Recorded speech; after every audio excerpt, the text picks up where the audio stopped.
We'll get into it.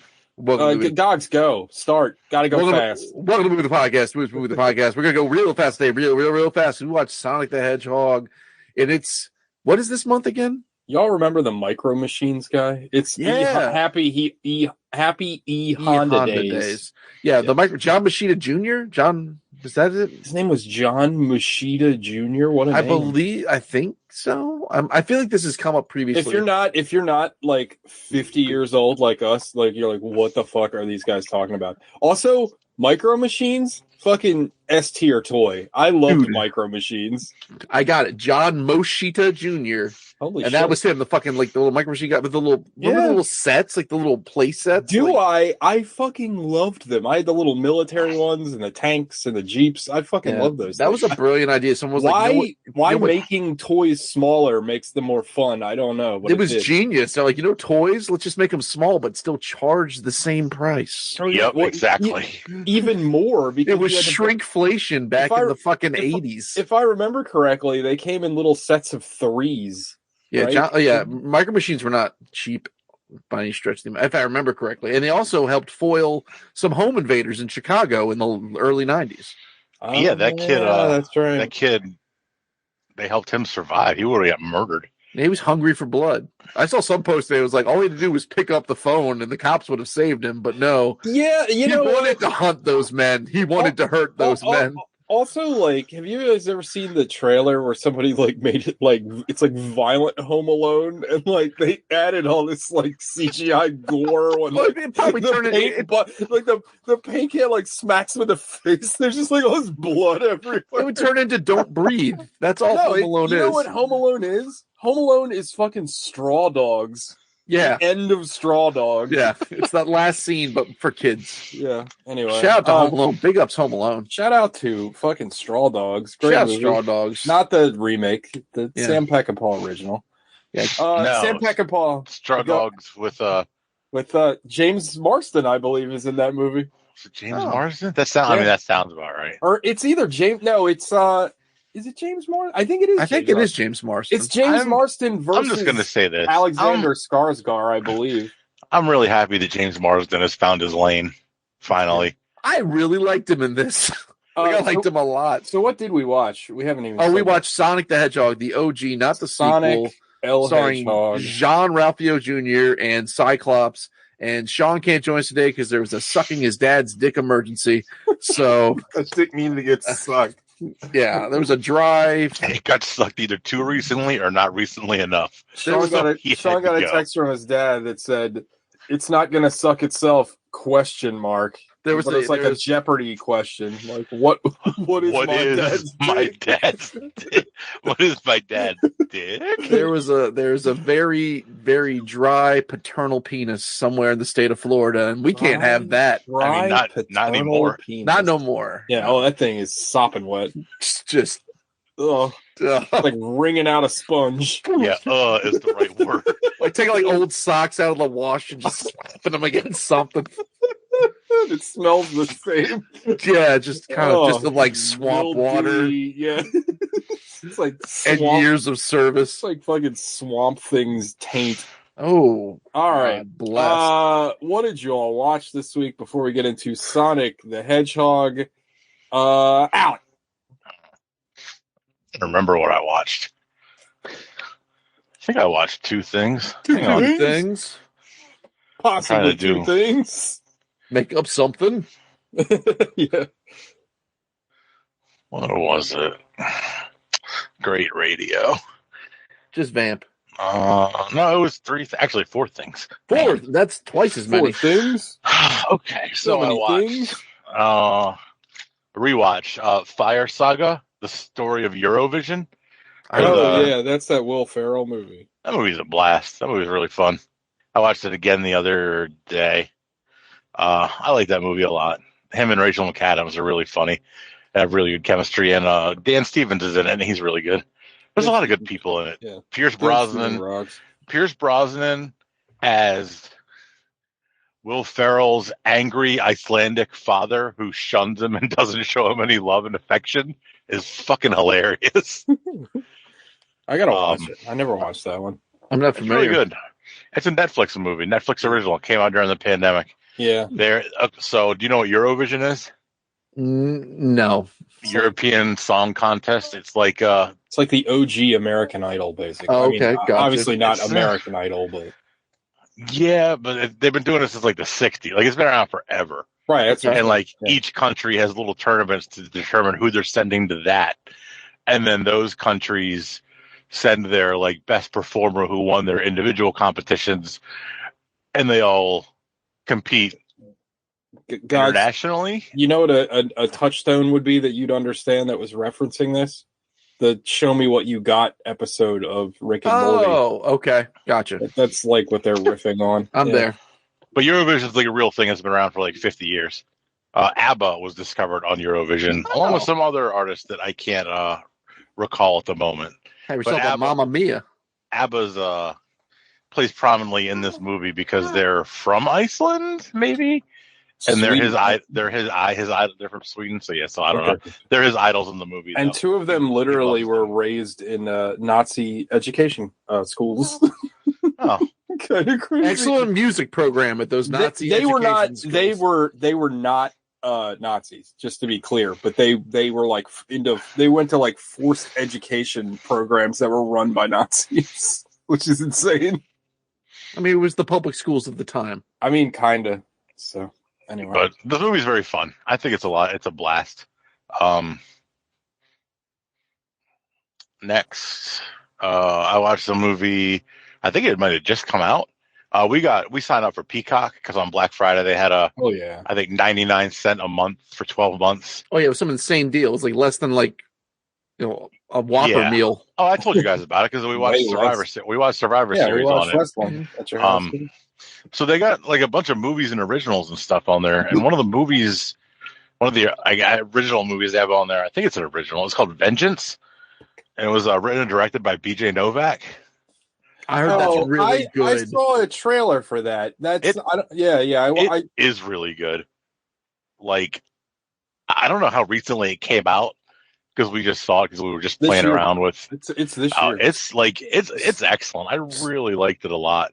Some guy I was talking to put in his top 3 of 2022, like up there with The Northman and Everything Everywhere All at Once. Like, he really was raving about it. I mean, did he not see Thor: Love and Thunder? Like, come on. That's a great question. Come on, bro. But it's really good. Like, it's really well acted. BJ Novak is in it. Issa Rae is in it. Boyd Holbrook is in it, which I always love seeing him pop up in things. I think that's his name. What's he from? He's from he's the bad guy from Logan. That guy was cool. Yeah, I can't think. I think his name is Boyd Holbrook. I think you're right. But he doesn't play in The Predator, right? He was the. Oh yes, yeah. He was the lead in The Predator. Mm-hmm. My favorite Predator movie. Love that movie. That movie rocks. But it's really good. Ashton Kutcher's in it for a little bit, and he's like gives a really good, like thoughtful performance. Who the hell is he? Like the name I honestly looked it up, and he's not doing a lot.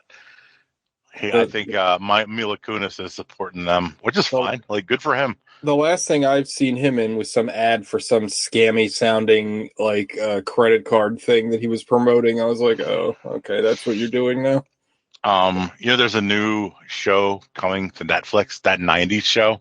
Oh God, they're trying that again, huh? They're trying it again, but this time it's going to still have Red and Kitty are in it. So what are they, fucking 80 years old? It's their kids. Oh. They go back to the grandparents' house for like summer breaks, and the whole thing each season is going to take place like over a summer. I fucked up. I said they're doing this again. They did not ever do 90s, right? They did that 80s. No, they did 80s. I'm pretty sure that 80s show didn't even last like half a season. A season, yeah. And they were like, Dennis was on it from It's Always Sunny. I think Brittany Daniel was on that. Yes, that's who also was in an episode of It's Always Sunny. Mm-hmm. That's how she got on It's Always Sunny. I only know that because the podcast. But yeah, I see clips from that podcast, and it looks so fucking funny. Like, it looks like they have such a blast recording that shit. It's pretty good. I'd recommend it. It's fun. I'm not up to date on It's Always Sunny. Kind of soured on me at some point. Yeah, I haven't watched any of the last season, but it's still funny. But yeah, I have kind of fatigue. I feel like, it was kind of novel when The Simpsons lasted for like so long, but now every show lasts for like 15 years, and it's like, all right, like. Are they doing like what every other show is doing that extends forever, just making like shorter seasons that are like 10 episodes long instead of full length? No, they're doing like the whole thing. Like I don't know. It's just like the last couple episodes I watched were fine. They just don't feel like they used to. I don't know. I keep hearing the last season that they did was really funny, but I just haven't gotten around to watching it. I don't know. I think even if it's good, it's like hard to maintain interest, right? Like remember when like Cheers lasted 11 seasons and that was like earth shattering? Well, that's my point, right? Like I for example, like I love South Park, right? Like I would consider myself like a diehard South Park fan, and I don't watch it anymore. And it's not even that the quality of the show has gone down like The Simpsons. It's just like after 20 years, you're kind of tired of, you know what I mean? Like it's kind of like, yeah. Like what else are they gonna do? Like I feel like you've already done everything. Like I don't know. It's that they've already made that joke on their own show with the Simpsons Did It episode. Like they have already done that to themselves now. So anyway, sorry, not to go off on a tangent. Oh, you're fine. Not that we don't do that like every show. But yeah, Vengeance is good. What's it about? I remember the trailer. He's like investigating like a murder or something, right? The BJ Novak, right? He is investigating a murder. A girl that he used to hook up with in New York gets murdered in Texas. And like the family calls him because she led the family to believe that there's like big romantic long-term thing when really he had only met her a handful of times and they hooked up a few times and hung out a few times. So her family think that they're this huge couple or item, so they call him to come down to the funeral. Oh. And he does, because he gets just badgered into it. And then he ends up helping them like try to investigate through the medium of podcast. What? Oh my God! The most powerful. Yeah, pretty much. He basically makes a true crime podcast about it while they're. That's a fun idea. Like investigating it themselves. Yeah, and she like it's alluded to or not alluded to. They flat out tell you that at some point she wants to be like. Oh, never mind. That'll kind of ruin something. Never mind. But Vengeance is really good. I liked it a lot. The ending is a little meh. But the rest of the movie and the performances carried it enough that I still really enjoyed it. I'll check it out. I like BJ Novak. I like him too. I like most of the things he's done. He wrote a bunch of my favorite Office episodes. Yeah, him and Mindy Kaling wrote like half of that show. I feel like. Yeah. The last thing I watched. Well, I watched two more things. One of the things I watched was Sonic 2. I watched it almost immediately after watching Sonic 1 because I loved it so much. That's why I put it on the Plex. I figured, I was like, well, if we're going to like this one, I'm sure maybe we'll find time to watch the other one.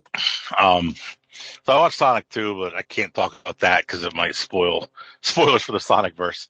The last thing I watched, we just watched a movie called Merry Friggin' Christmas. Starring Robin Williams and Joel McHale. It was okay. It wasn't bad, but it was an hour and 22 minutes long, so it might end up like in my favorite Christmas movie list because it's under an hour and a half. Speaking of Christmas movies, have you guys seen the trailer for this movie with David Harbour where he plays it's like Violent Night? It's like Die Hard Santa. It looks like John Wick Santa. Well, it's the only reason I say Die Hard is because they're in like a hostage situation, and Santa comes in and like cleans house. So it's it's like they took that opening skit from Scrooge, the night the reindeer died, and made it an actual movie. It looks kind of awesome. Like I kind of want to see it. Oh, I very much want to see it. I'm surprised you haven't seen it yet. And David Harbour is like a fun guy. He looks like a blast. David Harbour. I'm going to make a weird analogy, but follow me on this. David Harbour is like the Taylor Heineke of actors, because I'm just pulling for him. Like, he's been a guy that's kind of been around for years. Like, he's been like just a guy in the background, and now he's getting like some like lead role heat, and I love it. Like, it's great. He's just great. He seems like a lot of fun, and it seems like a guy that really appreciates it. All because of those stupid Duffer brothers. Yeah. So one good thing came out of that show. My football analogy would be a Ryan Fitzpatrick, but same idea. I mean, he's gone now, so yeah, but it's still pulling for him. I'm rooting for him in private life, and he was never an underdog. No, in fact, he was like the overdog. Yeah, he had a weird kind of a roller coaster of a career, because like he was like I feel like he was drafted very high. And then Fitzpatrick, I don't think he was even drafted. I think he was low because he came out of Notre Dame or something, right? No, Harvard, Yale. Yeah. So he didn't get drafted that high. He was, but he started kind of shitty. Then he got good. Then he got shitty again. Then he got good. Like, he had that kind of career. It was kind of but then at some point, everybody just kept siding to be a backup, and then he would be better than the starter when he got in. Still mad. Still hurts that he got hurt fucking 3 plays in for Washington. What could have been? I was so excited. I was like so happy when we signed him. I was like, oh man, like this is gonna be great. 3 fucking plays. Good old Fitz magic. Typical fucking Washington. 3 plays in. Anything else, Alec? No, I think that's it, Gogs. I watched 1 1/2 Things. 1 1/2 Things. I guess I watched like 4 things if you count the fact that I watched the Sonic movie with my kids, and then they made me watch it. We sat down and watched it 3 additional times. I'm glad that you brought that up, because as I was watching it, I was like, this would be a good movie to watch with your kids. AJ, like every day after school, AJ's like, can we watch Sonic? I'm like, yeah, we can watch Sonic. I love that. Because like I felt like this is like a very good like family friendly movie. Like, he was popping off with like Dr. Robotnik lines. Like, he's like loves it. I feel like it's a pretty good like 4-quadrant movie. It's a very accessible family movie. Like, it's really, and it's fun, but we'll get into that. I watched that a bunch. I watched Scrooged, which I know I have a rotating list of my favorite Christmas movies. One of your favorite Christmas movies. I think right now it's at the top of the list. If you haven't listened to the show forever, you may not know this, but Gogs is like Christmas movies is like his Super Bowl. I love Christmas movies. I have a slew of them that need to get watched between now and I'll give it till New Year's. But yeah, like we've got to watch. I still have to watch. I've already watched Elf. I've watched Scrooged. I got to watch Christmas Vacation, Love Actually. What about Die Hard? Die Hard is a Christmas Eve tradition. Like, I just watched that on Christmas Eve. I've got to watch 2 Home Alone movies. I've got to watch. Now I have to watch, mostly thanks to Alec, I got to watch Jingle All the Way. You have to watch. Kiss Kiss Bang Bang. Kiss Bang Bang is a sleeper. Yeah. And so is Lethal Weapon, but I don't usually slide those in there. But those are both, and Gremlins. You could put Batman Returns in there. Yeah, I love. And then I watch every version of A Christmas Carol and then I watch A Christmas Story. But like the George C. Scott Christmas Carol, I think is the next on my list of Christmas movies. The Muppet Christmas Carol, also tremendous. Yeah. Here, you want to hear Gog's worst opinion? Go ahead. Hey, Gogs, what's the best version of A Christmas Carol? The best version of Christmas Carol is the George C. Scott version. Wrong. It's the Muppets. Yeah, it's the Muppets. I know. Christmas Carol, yeah. You know why? Do you know why it's the Muppets? Why? Because it's still told in the third person. That's true. Yeah. You get the part where Riz, like Michael Caine in that. Michael Caine is it? He only agreed to do it if he could play straight. And not everybody does when they like. What a fucking great fucking note. He is giving like an Elizabethan level of performance. Like, he is like out there. You've seen it, right, TJ? I've seen it. I just couldn't remember what British guy it was. Yeah, I've seen it. Yeah, and he is tremendous in it. He's like Bob. He's dressing down Kermit like as Bob Cratchit, and it is amazing. I used to have it on VHS when I was a kid. Have you seen I guess it was a tweet somebody made, but it's like a meme or a TikTok thing now. It's like Bob Cratchit, if you actually extrapolate his salary out, made like $18 an hour. Right. Like, minimum wage is less than what Bob Cratchit made. Oh, yeah. But he had a family of 5. But yeah, there's the whole Rizzo, thanks for making me a part of this, that gets used around our house a lot, and the Tiny Tim who did not die also dropped a lot. I love that movie. But yeah, then that's the one thing I watched. The half a thing I watched, and I don't know why I did it to myself. I watched half of Leatherface.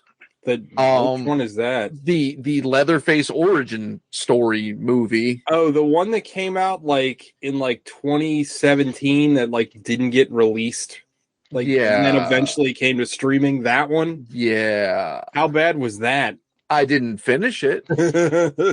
I guess I might. Did you watch the 2021 one that came out last year? I did. That one was at least insane. It was really bad, violent. It was terrible. But it was it was like The Collector, insane. How dare you? The Collector's brilliant. I love that. Or The Collection, I guess, is the second one. But this movie is just not good. Isn't it it's like kid Leatherface, right? It's kid Leatherface. So Leatherface starts out as a legit child, and then they try and get him to murder an accused pig thief at family dinner with the family chainsaw in the 50s, right? And then they end up squishing some. You're doing it again. What? I'm making it sound cool. Sounds pretty good. Then they set up like a Viet Cong style trapdoor booby trap in a barn. Sounds and they amazing. catch some 50s broad and smash her with a big block 350 engine that's suspended from the ceiling. And now Leatherface is in his name's Ned or Ted or Bud or some shit, and he's in a mental institution because he bludgeoned his foster parents to death for taking away his dog or something. And then somehow they engineer. So here's the part I'm at.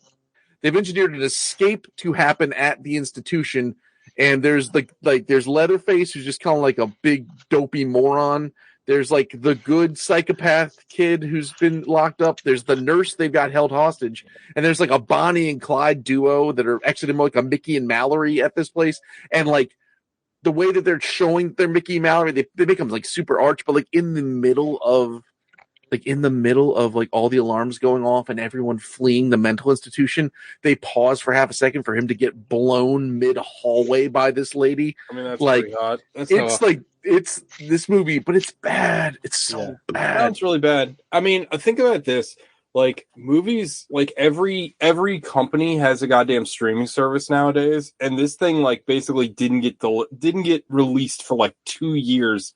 You gotta be bad. You can't even show up on fucking Tubi. I mean, they're HBO Max is saying this is a 2022 film. So you're telling me this has been kicked around for that long until someone finally decided? I mean, I could have the years wrong, but it's definitely been finished for a few years. Also, by the way, I thought this was funny and probably only funny to us and those that listen to the show. But as I was watching American football last night, they were watch every replay of World Cup on Tubi. They stuck all the soccer on Tubi. Good for Tubi. Yeah, but this movie does star human blood tornado Steven Dorff. Oh boy! So that's is the star in quotes? The star is in quote. He's the only person in this movie I can name. I was it's Steven Dorff. Was the wink implied? But that's all. That's all. I will finish it, I guess. Why? Don't finish it for us. Yeah, why bother, dude? I gotta want to see. You gotta adopt the TJ rule and just give up. Even though, I've fucking gone against my own rule here, and more about I'm not as cavalier about it as TJ, but yeah, man, cut your losses at some point. But here's the thing, though. I know you're not as cavalier as me, but how many times have you gone into that TJ rule and then proven me wrong? You know what I mean? That's why it's a solid rule. Because 20 minutes in, Don't flick shame me. I'm sorry. I mean, what if the last half of this movie? People at home can't see this. I'm very demonstrative behind the. I'm on camera, everybody, and Why are you doing the money thing? It means the money. The money means the taxes. Come on. Yeah, the taxes. That's it, TJ. I watched a couple of things. I watched 2 movie things, and then we'll get into Topo's anime corner. Because I am a full-blown weeb. I watched Penitentiary 3 again. Oh, my God. Wow. I fucking love that movie so Holy much. shit. I am really trying hard to find a Blu-ray of that movie because I need it in my life. I fucking love that movie. It's hilarious. And I respect you guys' opinions, but like, man, I wish it worked as well as it did for me because I fucking love that movie. And like, I was like, I took a little something while I was watching it this time. And I think I have to be honest, and this probably comes as a surprise to you guys, but like when I watch stuff for the show, I actually do watch it kind of like when it's not so bad, I can't pay attention to it, but I do kind of watch it critically, and I do like I'm trying to. I'm sure you guys do the same thing, but like when you watch something for the show, you're trying to make like mental notes of stuff you want to talk about and things like that. So like when you watch something that is just for you, like you just kind of like I took a little something and I was just laughing my fucking ass off the whole movie. Oh, it's so much fun. I love Penitentiary 3. Also, Sean texted me after the show, Too Sweet or whatever his name was. It was Too Sweet, right? Sweet. In real life was buddies with Sugar Ray Leonard, was at Sugar Ray Leonard's wedding. Wow. So yeah, how weird is that, right? That's fascinating. Anyway. Some weird, wild stuff. Yeah. I love Penitentiary 3. It's great. Listen to last week's episode if you didn't already. I don't know why. I this has nothing to do with Penitentiary 3, but I posted on the movie the podcast TikTok. Follow us on TikTok, by the way. I'm gonna get better at posting clips of the show. It just takes a really long time, and I don't have a lot of patience. All you do is post reviews of other stuff. It's because it's the shortest thing to do. And also, but I posted a clip of Showdown in Little Tokyo, one of our favorite movies. I did see that. And you know what's funny? It got fucking muted for like some reason. It's like it goes against like TikTok's like guideline or something. I was like, what the fuck? Why? I mean, some of that shit is weird that they have, like how they have to spell stuff out in some of their videos. Yeah, people do because they can't say like guns or sex or stuff. So right, SEGGS segs to get around it. Segs and corn. You should get us a Parler account because we can say whatever we want on. Oh Parler. Yeah, that's what I want to be associated with. Absolutely, and everybody's over there. TJ, anyway. The original Proud Boy. Oh God, that was for a different reason. Yeah, don't put that on me. I'm not proud of anything. First of all, I want to start the opposite. Is shame boys. Yeah. You should be proud of yourself. You're the first one to step up against the Lena or what is it? Lena, whatever that fucking stupid AI thing is. Yeah, fuck that whatever shit. it's called. I fucking hate that crap. I mean, Lenza. I fucking hate it. You were saying? Sorry, first. Uh-oh. You all right, Alec? Uh-oh. Yeah, did I stop talking? Yeah. Did I not come through? Oh, I went to... I said first you stop drawing, then you won't let it drive a car. Pretty soon you're not going to let it just use Skynet to destroy the world. Exactly.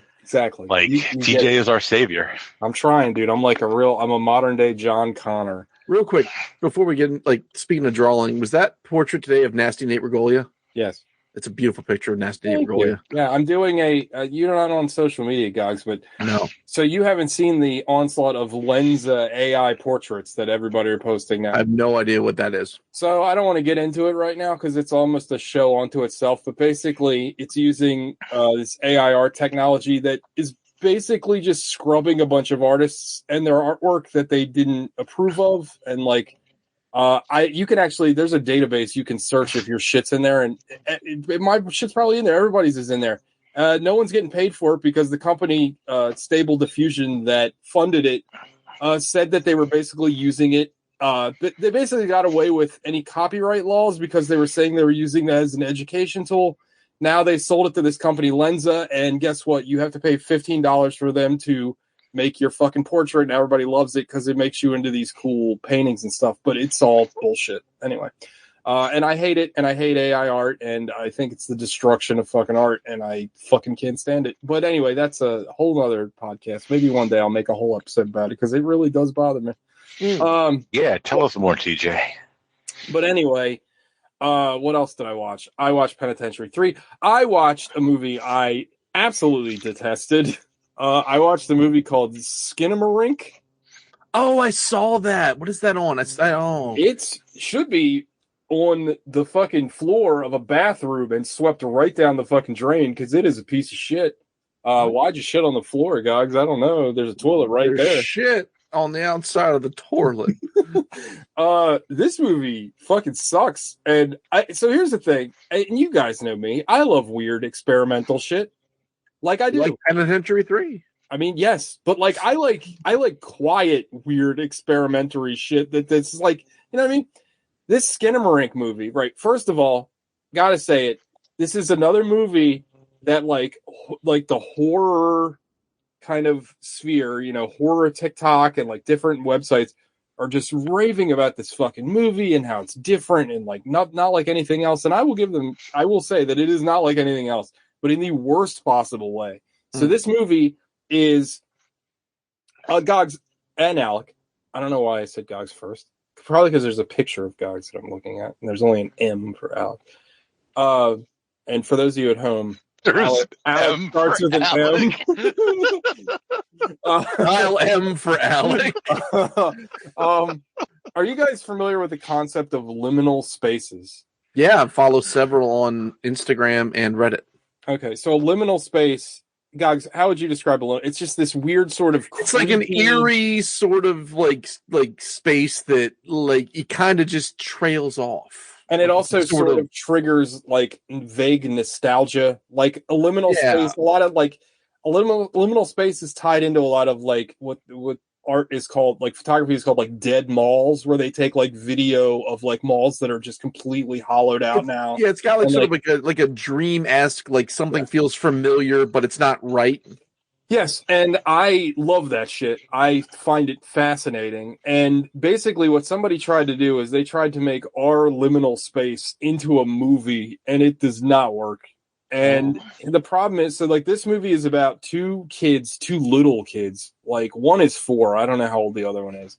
And I only know it's 4 because it's one of the sparse lines of dialogue where the kid says his age or their age. I don't remember the gender of the child. But so basically these two kids wake up in their house and their father and their mother aren't there and doors are disappearing and they're stuck in the house and there's like weird cartoons playing on the TV. And I say this, and you're like, oh, okay, that sounds like a kind of interesting start to a horror movie. But every scene is just like shots of the room in this really like grainy, like Super 8 kind of composition. And you never really see the children. The children are, sometimes you see maybe like their foot in the frame, or you see like really nothing. Sometimes there's silhouette if they're looking at the TV, but even then that's way too like on center. Like everything is like imagine a movie where like the camera was facing like the opposite direction of the characters and you could kind of hear them from the other side of the camera. That's this entire movie. I mean, wasn't that kind of like the bit of like all the found footagey kind of movies? Like, yeah, but the found footage movies, you're still following a character mostly. You know what I mean? The thing with found footage is like sometimes they trail off, and that's supposed to keep like the credulity of, I use that word completely. I know what you meant. But that keeps the what's the Kevin Smith word, and the verisimilitude. There you go. It keeps the integrity of the scene together because it's supposed to be from the viewpoint of the camera. So if somebody goes off screen, then you're still looking through the camera. So it's supposed to be realistic. This is trying to stir up like ambiance because you're not like, it's supposed to be like, oh, isn't like a big empty house that like with bad lighting, isn't that creepy? Like you don't know what could be on like in front of you. And it's like, it just doesn't work. This is like an idea that's like this is a 10-minute long movie that they stretched to an hour and 40 minutes. Oh. An hour and 40 minutes, and there is like barely any dialogue. There is no characters. Again, you never see the characters. You sometimes hear them, but you never see them through the entire film. That's stupid. And it again, like wow. I kind of like the idea of like building tension by not showing anything, and like just like ambient sound is scary, and like I again, I love ambient space scenes. I love the concept, but this is not an idea that's worth an hour and 40 minutes. That is just too long. Also, there's no development. Like the like ultimate like end of this movie like grants you nothing. There's like a slight elevation in tension because like one of the kids is hurt, but like even that's like kind of vague, and I'm not really like it just did not work at all. And like I'm not, I'm just saying this, like, I like weird experimental shit, and I think I have a little bit more patience for that kind of stuff. Like, you guys would just turn it off immediately. Like this, there would be nothing for you. There's nothing to latch onto.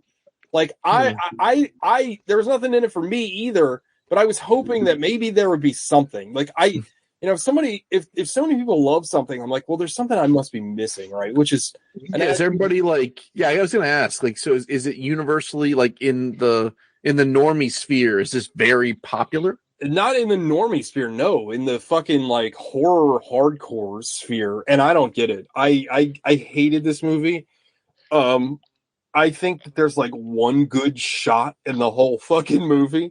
The tension the movie ends up ramping up is like cheesy crap, like overmodulated screams and like jump scares, which is like, I thought you were trying to be like a highbrow, like, I don't know. Also, the two, like, what's the old like Mickey Rooney line? Like, don't ever work with fucking children or animals because it'll ruin your career.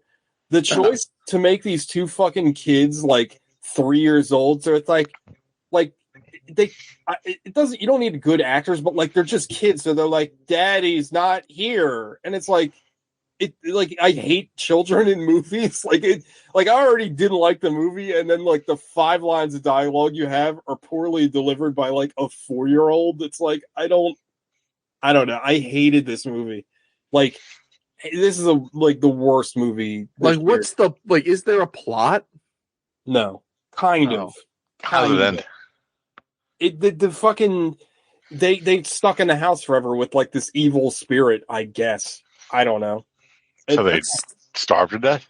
That's sad. I don't know, because they at a certain point the fucking kids just don't talk. So I have no idea. Like, I literally couldn't tell you. I don't know. They had a good run. It was fucking stupid. I hated it. Don't watch Skinamarink. It's apparently just Why is it named that? I don't know. Because that was a song my mom used to sing to me when I was a kid.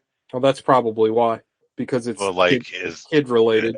But if they don't, is that Skinamarink dinky dink? Yeah. Well, that's why, because it's kid related. Because it's about. But did they like No. That doesn't make any sense if they didn't like mention it in the movie or something. No, there's no mention of it. Like, I can't emphasize this enough. There is no mention of anything in this movie. This movie is like this. I can't even think of another movie that like is as sparse as this movie. Like, there's nothing in this movie. Like, I'm not joking when I say that this movie is literally just like student film level of like, you just got a camera and like shooting stuff on film just looks cool. Like, no matter how like low light you put it. And I've been there. Trust me. It does look cool. And like, sometimes like when you're doing that, you're just kind of like, man, I'll just like shoot this fucking corner of this room for 10 minutes because it looks neat. And it does. But like, I'm not making that into a fucking movie.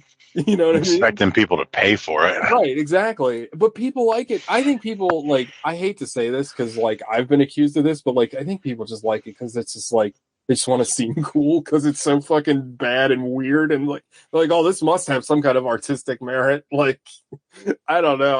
I hated it. I really did. This has been a bad stretch for like horror TikTok because everything they've not everything, but like the stuff that they've lost their minds for, I have been very sour on for the most part. But yeah, and the other thing I watched in TJ's anime corner, I finally started watching JoJo's Bizarre Adventure. Oh, okay. I've never seen it before. It's a big anime blind spot for me. The series has been going on forever. It's not that great so far. Apparently it gets much better as it goes on, but the first season's kind of mid, to be honest. It's on Netflix. It's like hyper bizarre though, right? Like it's like very strange, even by anime standards, right? I don't know, because like I don't know, we're in a whole new level with like Chainsaw Man and that kind of stuff, but it's weird because it's weird for like not the reasons you'd expect. It's weird because like the story starts off and like it's another like rival anime, right? It's about JoJo is the main character. His name is John Johnstone, so his nickname is JoJo, and his rival is Dio. Dio, I forget his last name. But they're basically in a competition to be the world's greatest gentleman in like 1836. It's so fucking weird. And is it like steampunk? No, it's like it's like time period accurate. Like they're like Victorian England. Like no, they're in America. And then like at one point, JoJo the best episode in season 1 so far. Anyway, I'm not done yet, but the best episode in season 1 is Dio is poisoning JoJo's dad, and and JoJo to find the cure, he has to go to England where he fights the Jack the Ripper. It's so fucking stupid. I gotta say, like, it's kind of awesome, but it's also kind of stupid because they do that like old anime like Speed Racer thing where they're like everything, like they have no inner monologue. Everything is like this huge diatribe. I don't know. I recommend it. I can't wait to see. And they haven't even gotten their weird like powers yet because like I know JoJo. So like the thing about JoJo, if you did you ever play the Dreamcast game, Gogs, the Capcom game? It was really good. No, there's a fighting game. But so they have stands. They have like if you've seen drawings of JoJo, there's probably 2 characters. It's because they have this fighting style where they like channel this other personality, like Persona, kind of like Persona 5. They channel this other creature that's called a stand, and that gives them like magical powers. I haven't even gotten to that part yet. I can't. Wow. Wait. I don't know. As I was watching it, I was kind of bored, but now retelling the story, I'm like, nah, it's pretty awesome. You're kind of jacking it up a little bit. It's pretty awesome. Also, the thing about these anime shows, it's kind of easy to fall into them because they're also short. It's like 22 minutes an episode. You're just like, like why not watch like 3 or 4? Also, the thing that's great about JoJo is one of the great things about JoJo is the end theme. You know how animes always have a beginning theme and an end theme? Mm-hmm. The end theme is Roundabout by Yes, which is a great song. You ever heard that song, Dogs? I don't think... play it. I'd probably recognize it if I heard it. Anyway, the other anime thing I watched is Jujutsu Kaisen. It's on HBO Max. It's basically like demon fighting Harry Potter ninjas. Check that one out. It's a lot of fun. It's That's too many things. Well, basically, there's this school. So it's almost like they basically is this school that they fight cursed demons, which are basically these like demons that live in a different plane of reality, and then you have to train like in this certain kind of martial arts to fight them. It's pretty wild. I recommend it. It's pretty good. Wow. Pretty good. It's a little slow getting started, but once they start like breaking out the magical powers and shit, it's pretty awesome. So yeah, that's one of the martial arts styles, gun kata. There is a character. I haven't been introduced to him yet because he's in the intro, but he does use guns. I haven't gotten to him yet, but so he's literally doing a gun kata. Yeah, Jujutsu Kaisen. Check it out. HBO Max. Check out anime. It's fun. Yeah, probably not. It's a lot of fun, Alec. Watch some anime. Watch.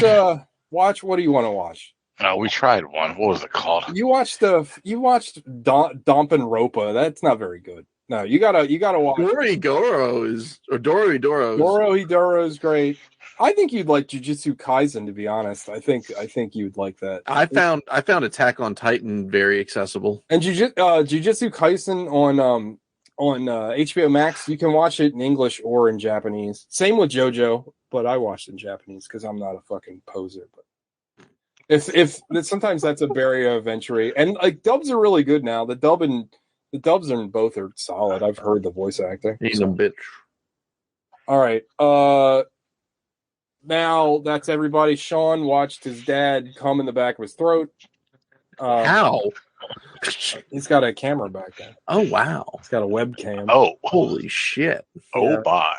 He's like a cyborg for just that one reason. It's his only cybernetic implant. You get to start somewhere. Yeah. That's what Elon Musk did. That's how he started Jizz Cams. Ooh, boy. You're going to get our Twitter account canceled. We have a Twitter account? Yeah, we'd say all you want about the Nazis, but don't mention anything bad about Elon. Yeah. All right. Gog, start the synopsis. I have to pee. This is a new ritual I have every show now. Oh, that's exciting. I drink. Maybe you should go see a doctor. I think I should stop drinking would probably be a good idea. Yeah, that's an option too. Movie is it though, guys? No, because you die in 3 days, according to what I learned in 4th grade. Let's see here. Bump, bump, bump. Movie opens in media res, and you have Sonic, the titular hedgehog, bouncing around San Francisco, being chased by Dr. Wily in some sort of stealth jet thing.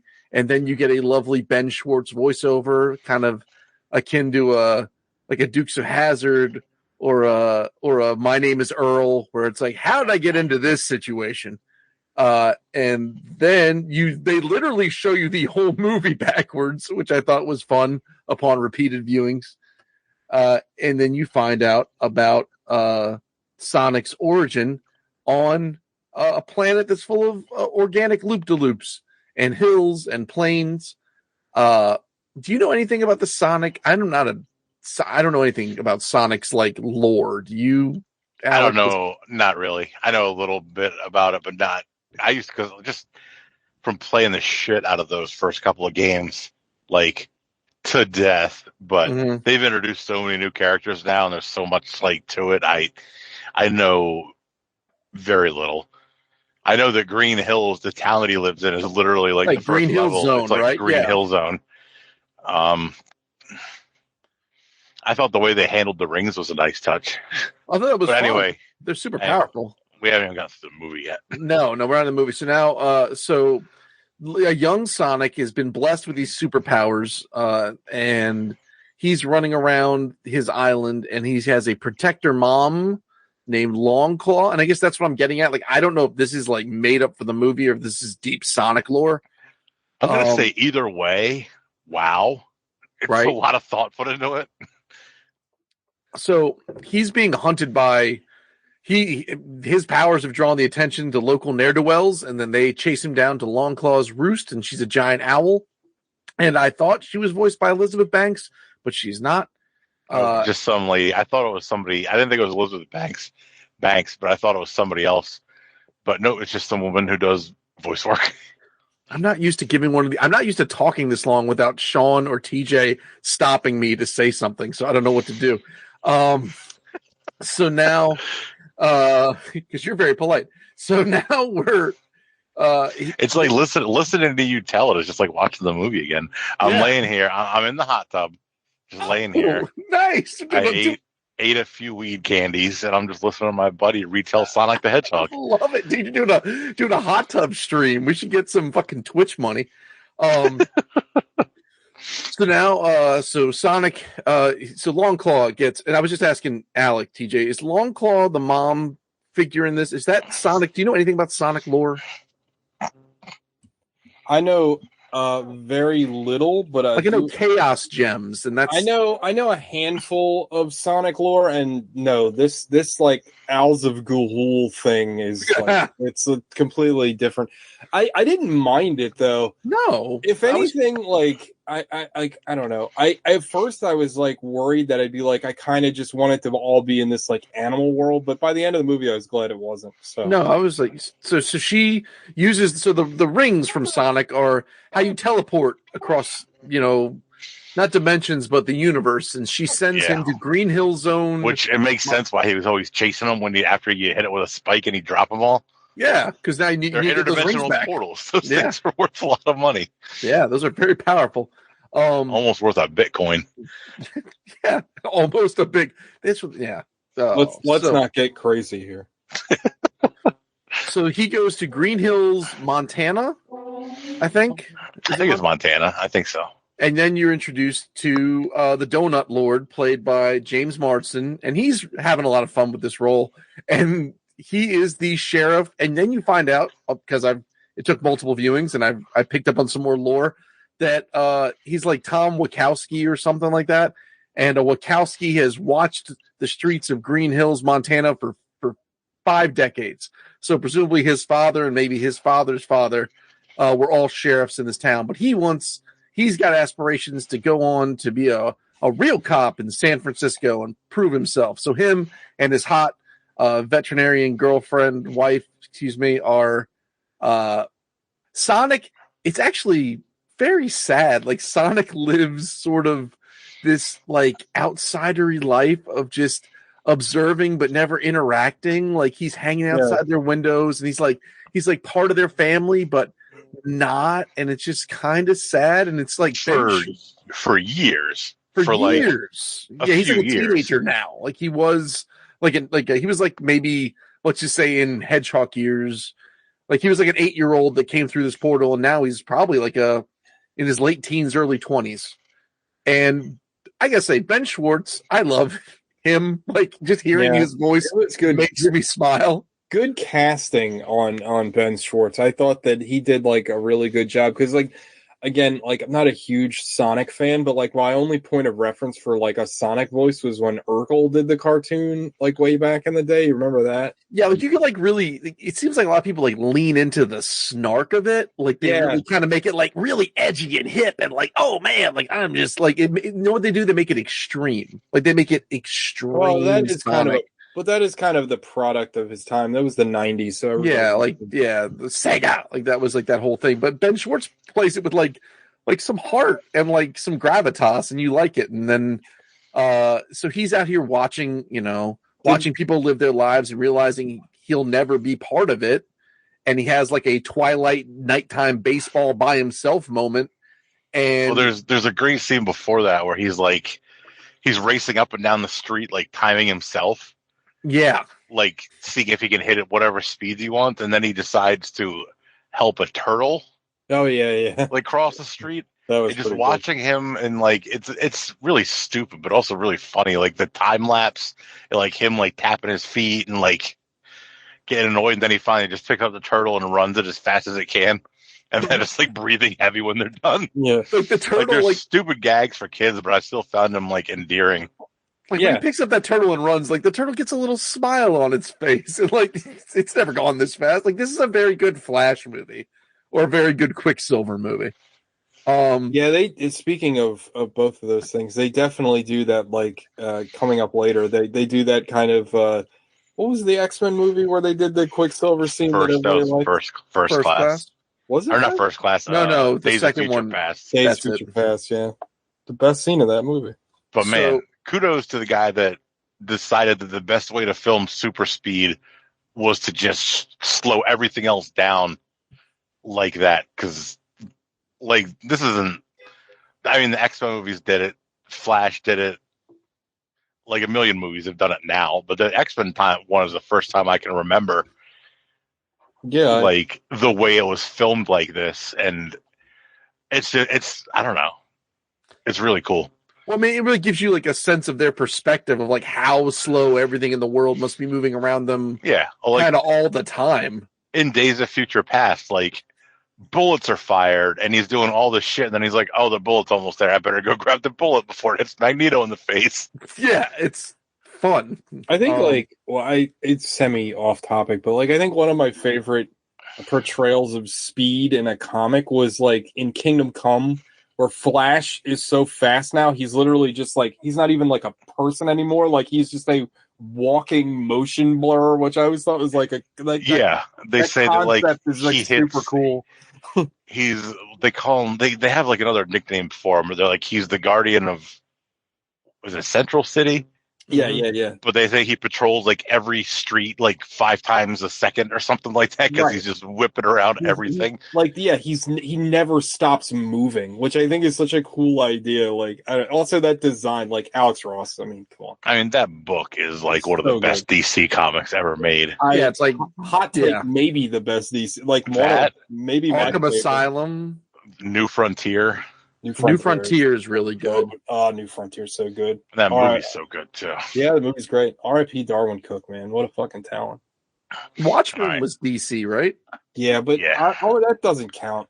Okay, fair enough. I mean, just because it doesn't have it doesn't have DC. You're right, characters. But when I think of, I'm talking about traditional, Justice League characters. I put All-Star Superman in that conversation. All-Star Superman is tremendous. Also. I really like big that. Big fans of All-Star Superman. But anyway, sorry. So now Sonic is feeling lonely and sad, and he's kind of coming to this realization. He starts running the bases like Ricky Henderson, going real fast, and then he has a Speed Force moment that creates an EMP that wipes out. I believe they said power in the Pacific Northwest. So he's like, uh-oh, whoopsie daisy. And, he stops what he's doing.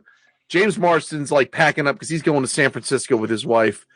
His buddy, the other sheriff, is an idiot, a legit idiot. I thought there's an opening scene where he calls James Marsden's where are you? He's like, I'm in Barbados. And he's like, oh my God. He's with Rihanna. He's like, oh my God, send pics. And then he's I'm just at the speech. I was like, how? Barbados is in the ocean.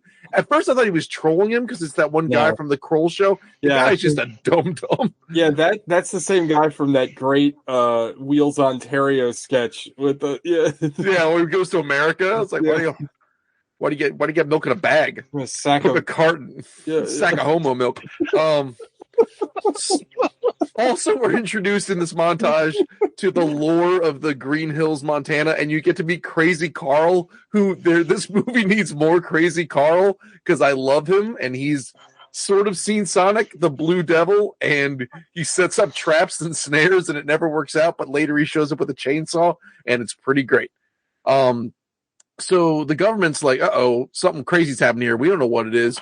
We can't figure it out. We better call in Dr. Robotnik, who has toppled governments. He is a super genius, maniac. I can tell you, this is a part of the lore that they blew that I do know.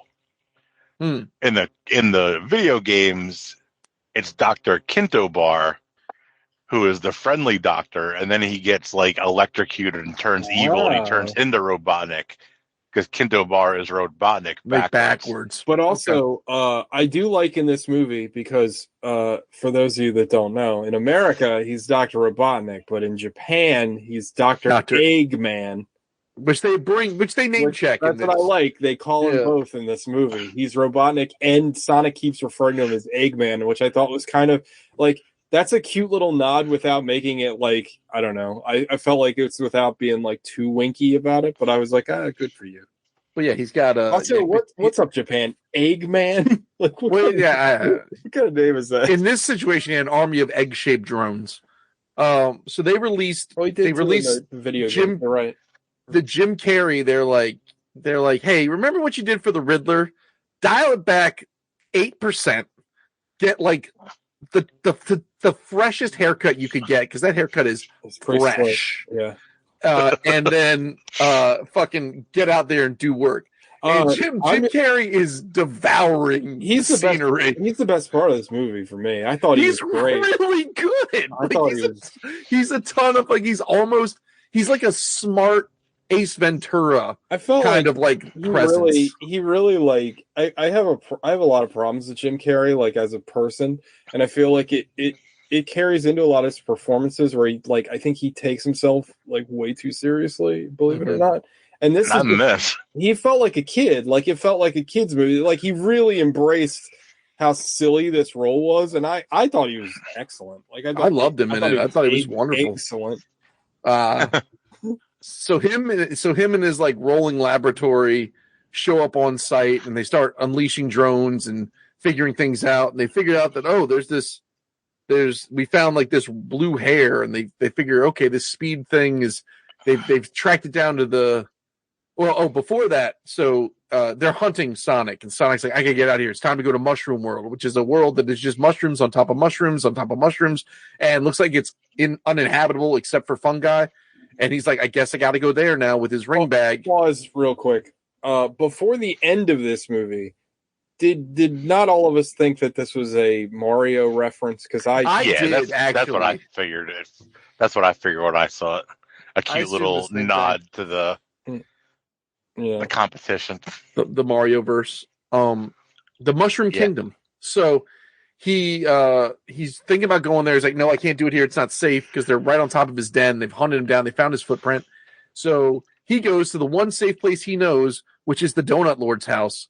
And he shows up, and his James Marsden's wife, Pretzel Lady, and their dog. And these are the names he's given them because he doesn't know their names, but he knows that James Marsden likes to eat donuts and his wife likes to do yoga and turn herself into a pretzel. And so he goes to their house. He's like, okay, I'll do it here. It'll be safe. Meanwhile, as a B plot, James Marsden's house is being harangued by raccoons, and he is gone hunting with his wife's veterinary tranq gun. So he goes and pops in a room where he hears a noise, assuming he sees a raccoon, sees Sonic the Hedgehog, zaps him in the leg. The Earth tranquilizers worked on Sonic's alien metabolism, knock him out, but not before he reads James Marsden's San Francisco shirt, drops a single ring, creates a portal to San Francisco, and drops the rest of the rings through that, where it lands on the Transamerica building, I believe. And then that is where the rest of the plot happens. So now James Marsden's like, oh, I got to save this guy, and now we got to get him to San Francisco, I guess, to get his rings, to get him out of here. And then Robotnik shows up, and he punches out Dr. Robotnik, and he almost gets murked in his own home with a drone that just shoots the place up to just ever-living shit, because I guess Dr. Robotnik has a license to kill. Yeah. They gave him full what do they call it? Murder privileges. There's a stupid term from Star Trek for it, but I can't remember what it is, so just keep going. Well, and then I think this is one of the scenes where Sonic runs around. No, it's not until the bar. His legs are still goofy. His legs, he's still got goofy feet from the tranquilizer. So they get in the car, they get away. Now they're on a road trip together, and there's some banter, and it's they're forming a begrudging respect for each other. Like Sonic, you tell he likes this guy, and this guy's like, why have you ruined my perfect life? It's almost Turner and Hooch-esque if Hooch could talk. So now they're trying to go cross country. They're being hunted by the government. They're calling James Marsden a terrorist. Like, his name's all over the place. They go to a truck stop so James Marsden can make a phone call and get some food. And it's right next door to like the rowdiest, most fun biker bar like of all times and shit. Yeah, they're doing fucking motorcycle. They're doing like weird like stand on the fuselage of a fucking motorcycle, donuts laid on their side. Like, silly things are happening, and just Sonic's just vibrating with whatever. He's like, I gotta go experience life. He turns into Johnny Five. And I think it's probably reasons I like this movie, because he's just craving input. And he wants to experience things, and he develops a bucket list, and they go there, and then they start having fun at the bar. But then that turns into a bar fight, and that is where Sonic gets to go do all of his fun speed stuff, a la Days of Future Past. Like, bar fight happens, and he just goes instant fast, and he's like doing all sorts of stuff. It's important to remember, or to point out, not to remember, but it's important to point out too that like Sonic is very weak. Like, he's not like he tries to hit somebody, but he's like, the proportional strength of a 2 foot tall hedgehog or whatever. Like the part where he's trying to break the bottle of the guy's head. Yeah, that's it. Break. Just keeps donking this guy on the head with this bottle. Yeah, so I thought that was pretty funny. Sonic, also a Keanu fan. I think we should bring that up. It came up earlier. He's a Keanu fan. We're Keanu fans. How can you not? So they get through this whole bar fight. It's silly. They're having a bonding moment. It's great. Now they're on the run, and they're on the run from like super tanks and robots. And Sonic does like some crazy Sonic like roll up in a ball attack shit, like where he starts glowing. Yeah, spin move. He does a spin dash. Yeah, and they even made the noise, and I got really excited. Kind of pop for with that. The noise. Yeah, it was cool. So eventually they make their way cross country to San Francisco, and they show up at James Marsden's sister-in-law's home. You glossed. Sean's not here, so I'm gonna keep interrupting you. Go for it. You glossed over.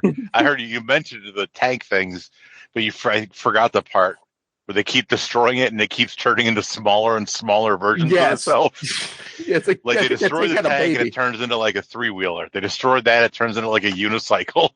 They destroyed that, it turns into like a little like bumblebee. It reminded me of I think we're all fans of Teen Titans Go to the Movies. I have not seen it. I think you would really dig it, actually.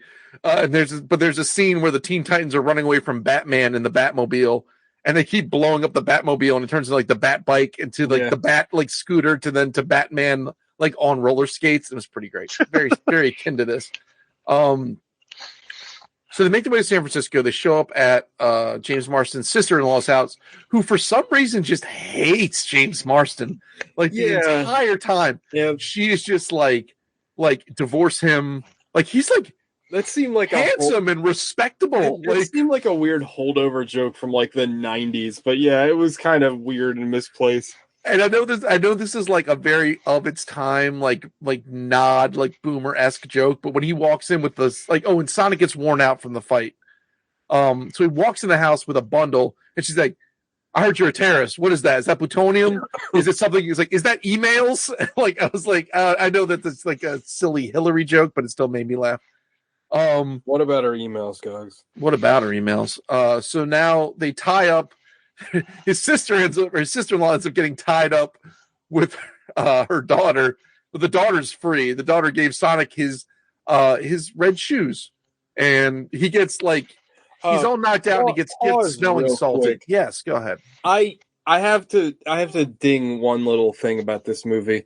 Sure. I you guys can't see it at home, but my wallpaper is a weird foot fetish drawing of Sonic. I can see it. Why did they have to give him human feet to placate to the weird Sonic foot fetish internet crowd? Maybe that's how Hedgehog's feet look. No, you've seen Hedgehog. They're little. Never seen his feet. They don't have human feet, and like. The only problem. Do you think this was like a Quentin Tarantino note? Is that what you think this is? Well, I didn't Tarantino. God, I didn't draw this picture of Sonic. So for whatever reason, Sonic like foot fetish is like a big internet thing. Yeah, man. I kind of hate that those feet go a billion miles an hour. Of course, people want to get up in them feet. But why did they have to like that's definitely a nod to that. Like they could have given him any shaped feet. They had to give him people feet. Well, maybe they only had money to redesign one body part, and they redid the mouth. We didn't talk about that, did we? How they redid the mouth, so they were like, "Feet got to stay." No, That's a great point because I was looking at that earlier because I was like, I remember this being kind of because Sonic looks good in the movie. He looks fun.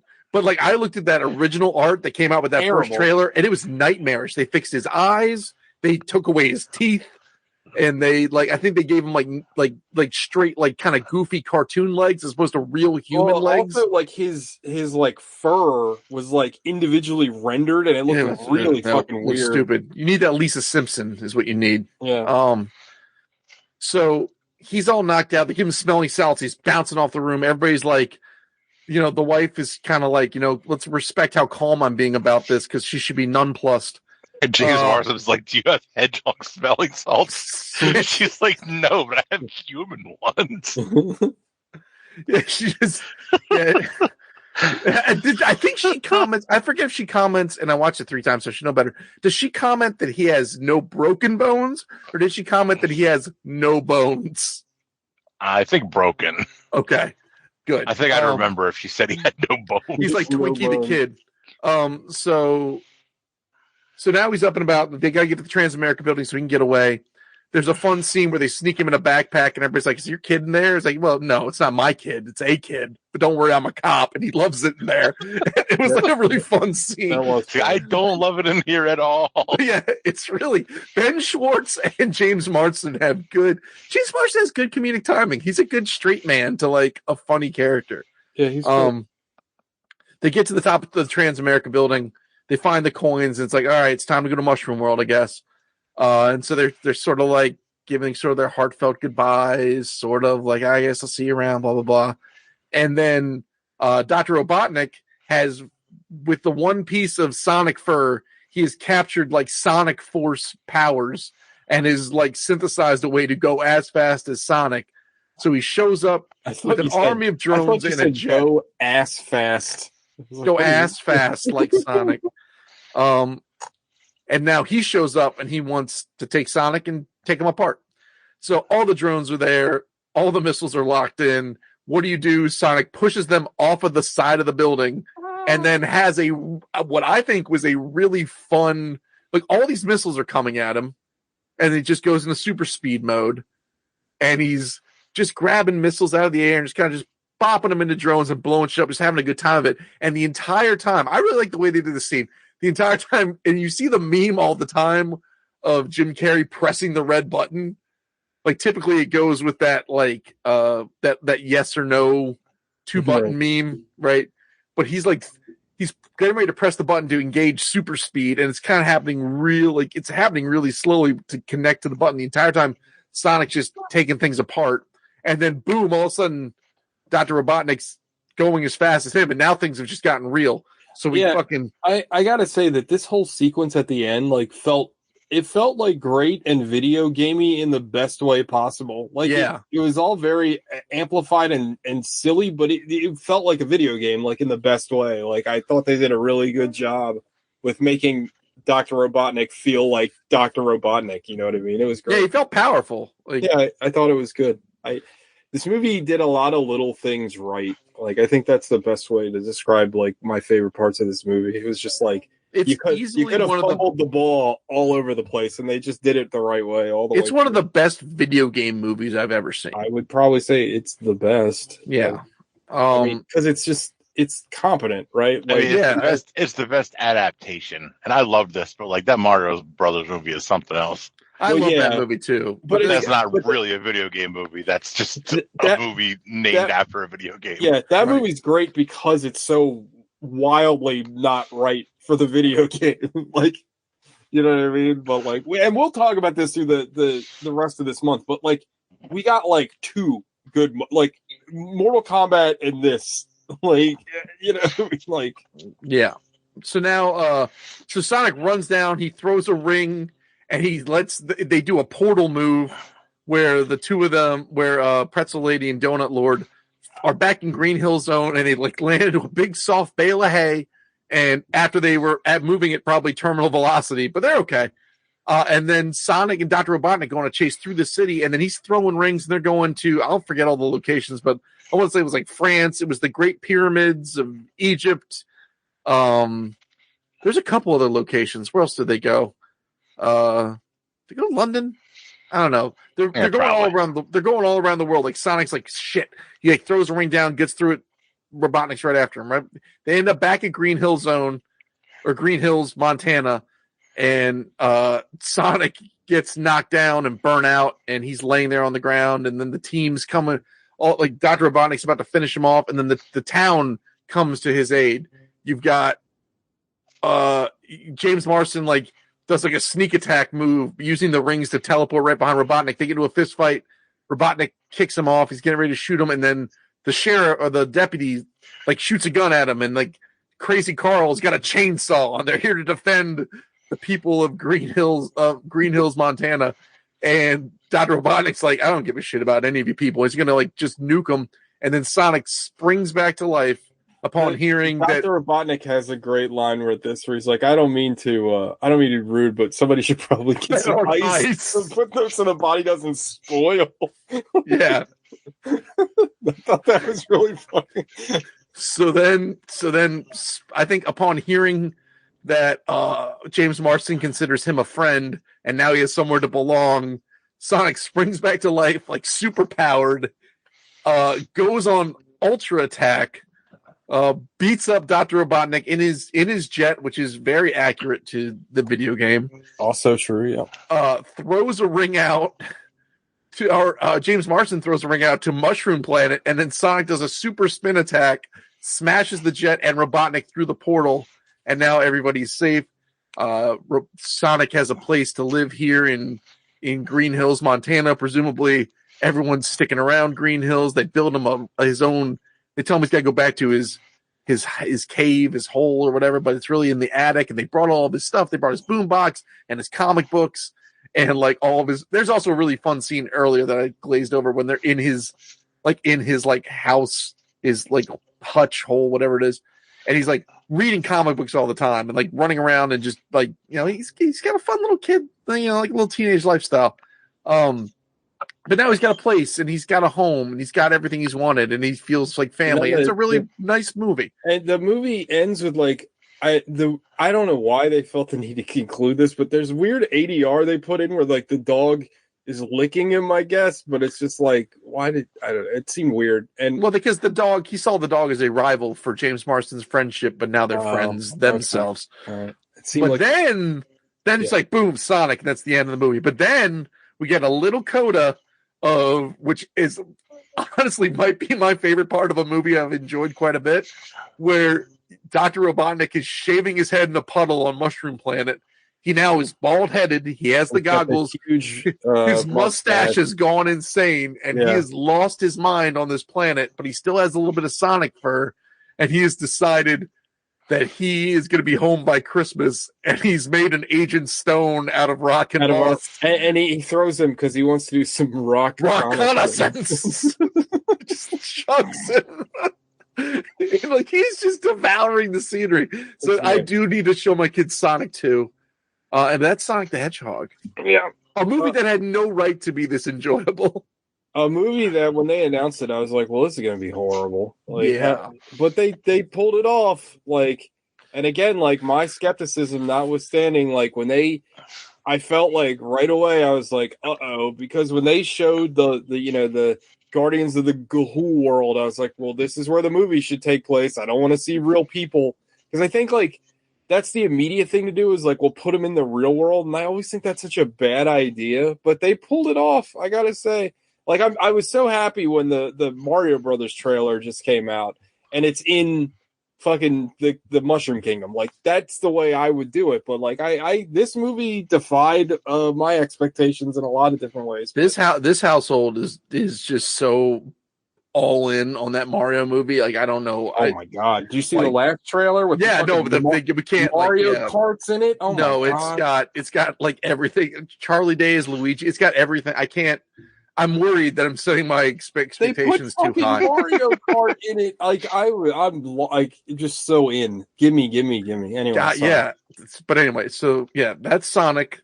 A lot of fun. Also, that Mario movie is going to make $1 billion like in the first hour. Like, you kidding me? Like, Jesus Christ. That movie, kids are going to want to see it. Old ass fuckers like us are going to want to see it. Like, I'll have 4 tickets opening night. Like, there's no doubt. Like, I'm just going to be. Anyway, enough about Mario Brothers. Enough about Mario Brothers. Yeah, this is a Sonic show, not a Mario Brothers. This is Sonic appreciation space. I don't know about you guys, but I was a Nintendo kid growing up, so I don't really have a lot of reverence for Sonic. Like I played Nintendo for a while, but I think I ended up playing Genesis for a lot longer period of time. I loved this game. I loved Sega. I loved Sonic. Maximum Carnage. I played the absolute fuck out of that. Carnage rocked. That game was awesome. I think I played it until the cartridge melted. Holy shit! I played the red cartridge, if I remember correctly. Yeah, it was badass. Yeah. That game was fun too. It was hard. It was hard, very hard. Just like I guess a lot of games back then were a lot harder than they are now. Now you just keep trying until you get it. Yeah. But I loved playing Sonic. I remember probably playing the first 2 because I remember Sonic and I remember Tails from the games. But like post that, like there's like a whole network of Sonic characters. There's Knuckles, there's Shadow. There's more than that. Those are the only 4 that I know. But there's like a ton of them. Yeah, they have sort of a deep verse, and then they got like all those other games, like the 3D running games. They really leaned into it. Sadly, like the most Sonic I ever played was 2 games. Sonic Spinball, which I was a big fan of on the Genesis. My stepdad had a Genesis. I didn't have a Genesis, but he had Sonic Spinball, which I played a lot, which is a pinball Sonic game. And then I played when I got my Dreamcast. I think it was called Sonic Adventures, and that game kind of sucked. Like, it was not very good. That was the most, but like, if you remember back in the day, like Dreamcast came out and there was like 5 games, and I think I had all 5, and there was just nothing to play for a long time. So, but yeah, this movie fucking rocks. This movie right from the beginning when they do the Sega logo and it's like Sega. That kind of I was like, oh okay, like I'm in. I feel like this is a good start. It was but funny. I've also have heard nothing bad about this movie, like ever. Yeah. Like it made a ton of money. Everybody loved it. I didn't hear like any negative, even TJ. no matter what movie like comes out, there's going to be negative reviews, sure. Especially kids movies. They're going to be, oh, it's boring, drivel, or whatever.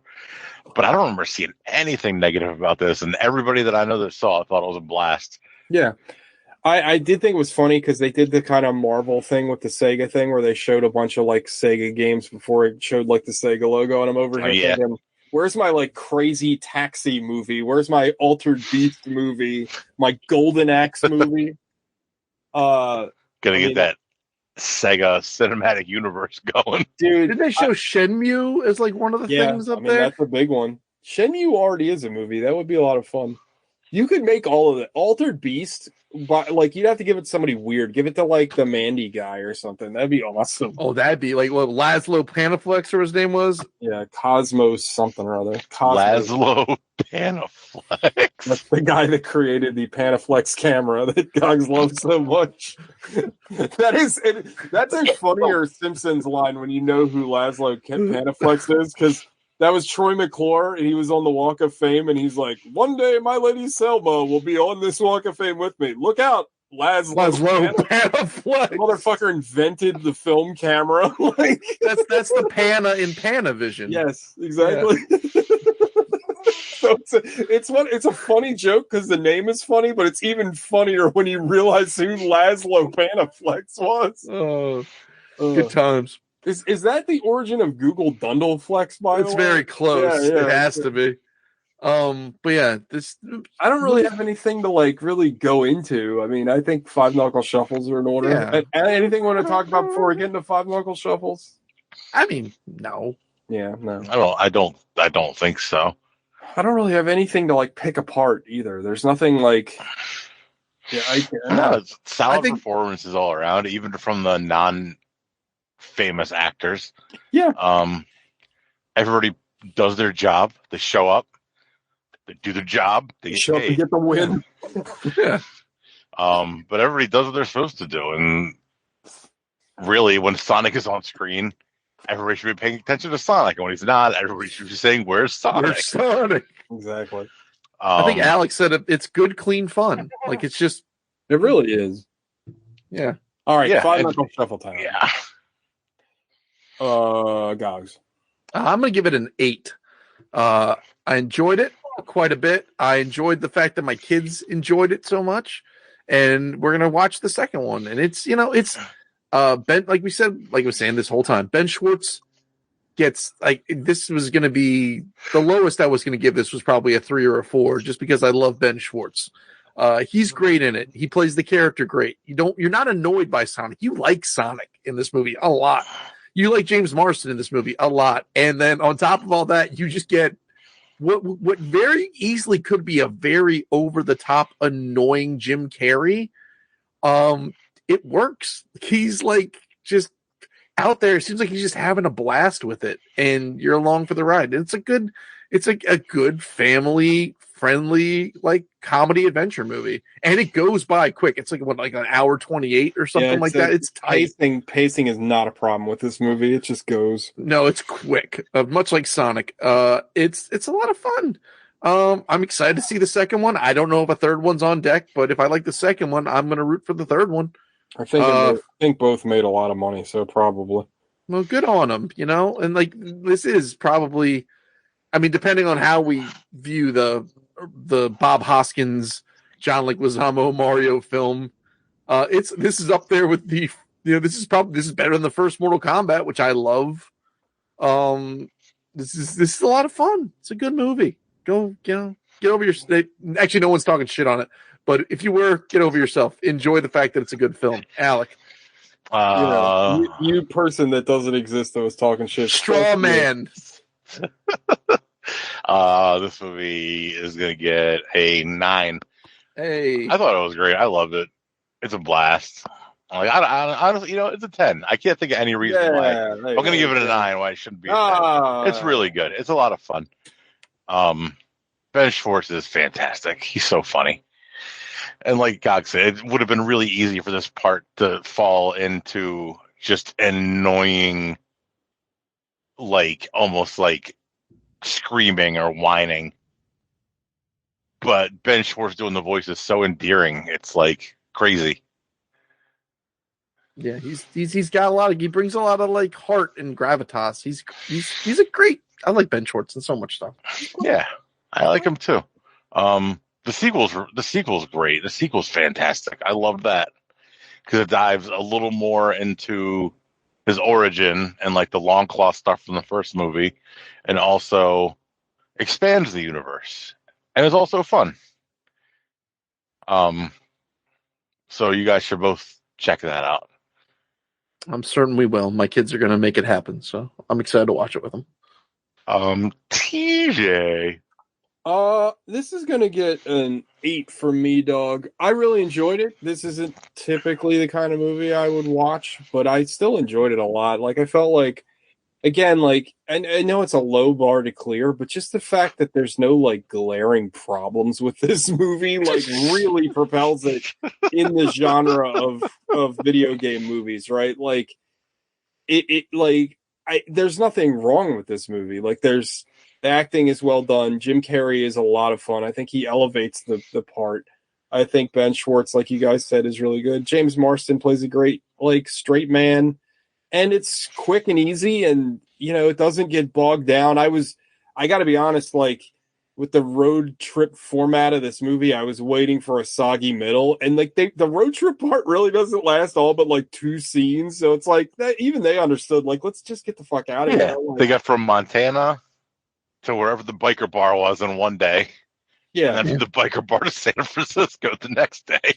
Yeah. I mean, it was